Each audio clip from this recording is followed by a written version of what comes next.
You are 11 years old. You are curled up on a rotten straw mat in the burned-out shell of what used to be your family's home when she steps through the doorway.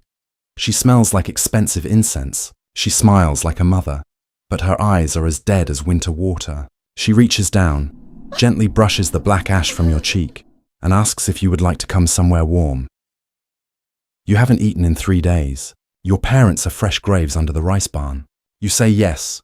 You don't know it yet, but you have just signed your life away. Welcome to your life as a kunoichi. The year is 1565. Sengoku Japan is one massive open wound. Warlords are carving each other up over salt roads and muddy rice fields, and you are just one of the thousands of orphans. The war coughed up.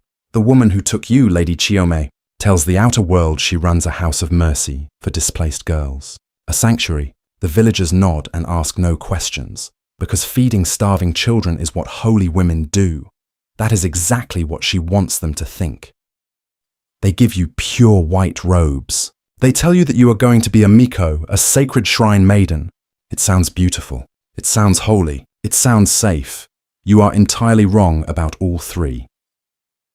By age 12, you are memorizing complex Shinto prayers in the morning and learning how to slit a goat's throat without a sound in the afternoon. Your instructors are stone-faced women in their 30s who never smile. They teach you how to glide across wood floors without making a creak, how to pour tea so your silk sleeves never tremble, and how to recite ancient rituals so flawlessly a high priest would weep. Then, they teach you how to kill. They show you exactly where a man's neck goes soft, where the temples cave in under pressure, where the carotid artery sits just beneath the jawline like a hidden tripwire.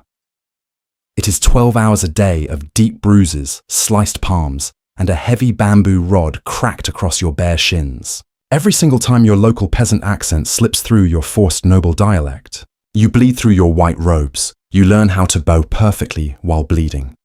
By 13, you can mix deadly oleander root poison in the pitch dark. You can identify 17 distinct ranks of samurai just by the precise cut of their kimonos. You can kneel for 6 agonies of an hour without your legs losing feeling because Chiyome forced you to do it at every single dawn.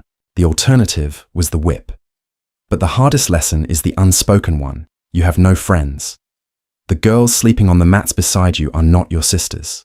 They are your direct competitors. One day, one of them will be ordered by the compound to infiltration test your cover, and she will not blink when she presses real iron against your throat. Hana whispers it to you one freezing night. Under the blankets, don't cry when they send me to kill you, and I won't cry when they send you for me.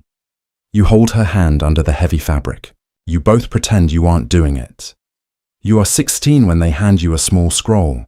It bears the name of a minor lord 3 weeks walk away. He is secretly plotting against the Takeda clan, the massive patron whose warlord silver funds your entire compound. Your instructions are simple. Get inside his castle. Listen. Confirm the betrayal. And if the Raven call comes, eliminate him. You enter his bustling castle town wearing pure white robes, a porter carrying a wooden chest behind you. False bottom. Inside rests crushed datura poison, 2 iron Nakote claws wrapped in silk, and a hairpin sharpened to the exact width of a darning needle. The porter knows nothing. The porter never knows. You bless the Lord's pregnant wife. She weeps with genuine gratitude for the holy protection. Within a month, you are a ghost fixture in the estate, the sweet, psychic girl who sees omens in the clouds, who sings the children to sleep, who pours warm sake at the Lord's elbow while his generals whisper troop movements. The Lord notices you. Of course he does. Warlords always do. He commands you to his chambers for the night. Your stomach turns to absolute ice, but you smile. Because Chiyome trained you for this, because flinching is dying, you step inside. The chamber smells of heavy cedar smoke and sour sake. He is sprawling on the silk, half drunk, beckoning you closer. You kneel smoothly at his side, your long sleeve grazing the lacquered tray, and the white powder you have carried for 3 agonizing weeks slips into his cup without a single sound. He drinks. He laughs. He pulls you against his chest. You let him. You smile. You count. 20 minutes in, his slurred speech begins to trail off. His eyes can no longer track your face. You feel his pulse stutter violently beneath your palm, where it rests flat against his rib cage. You count because a Kunoichi who panics leaves a mess. At 60 minutes, his breathing is a shallow gasp. You slide the long pin effortlessly out of your hair. You locate the exact soft spot behind his ear, just beneath the hairline, where the solid skull bone gives way to nothingness. And you push. A small, wet gasp. A brief muscular twitch, nothing else. You walk out of the side gate at dawn, white robes completely unstained, eyes lowered in mourning. A holy girl leaving a house of sudden tragedy. The castle guards bow deeply as you pass. You bow back.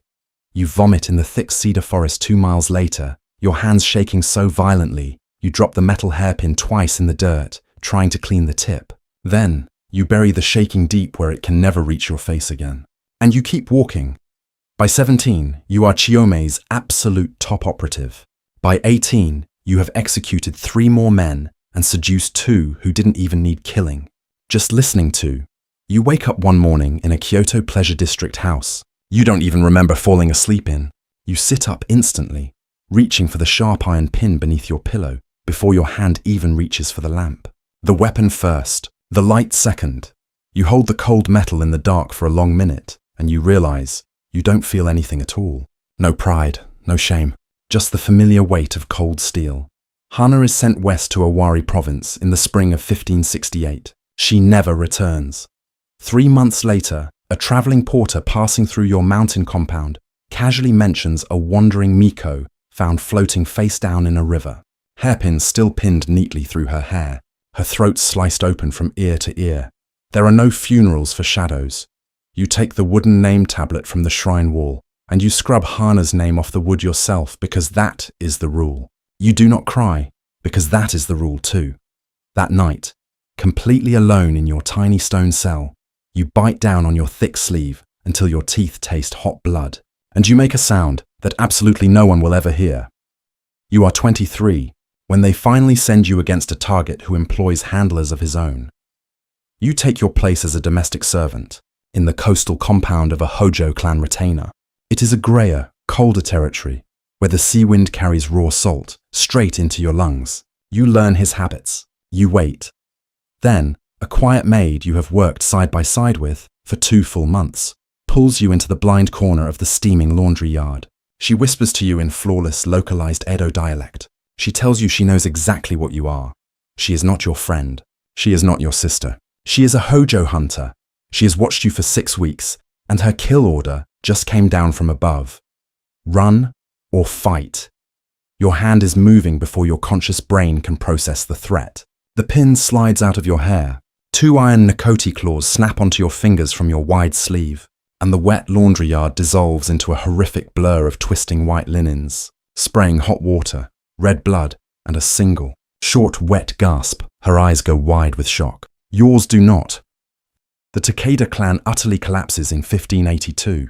Your warlord patron is slaughtered, and the vast underground shadow network Chiyome built fractures like thin ice over a winter river. You are 28 years old. You have killed 11 men. Your knees ache constantly from a decade of kneeling on freezing floors. You are 3 days into a standard border cover, a simple wandering Miko blessing a tiny village shrine, when a local farmer happens to recognize the unique woven sandals of your dead handler inside your travel pack. He screams for the local militia. You run for the dark tree line, hairpin already gripped in your fist. You almost make it. The first heavy arrow tears straight through your back, just below the left shoulder. Your knees crash into the mountain dirt. Your iron finger claws slip from your numb sleeve and clatter into the dust, 2 small pieces of iron gleaming uselessly in the afternoon sun. As the second arrow hits, you don't feel the pain. You think of Hana. You think of the woman in white robes who pulled you off the straw mat when you were 11, the one who smiled like a mother.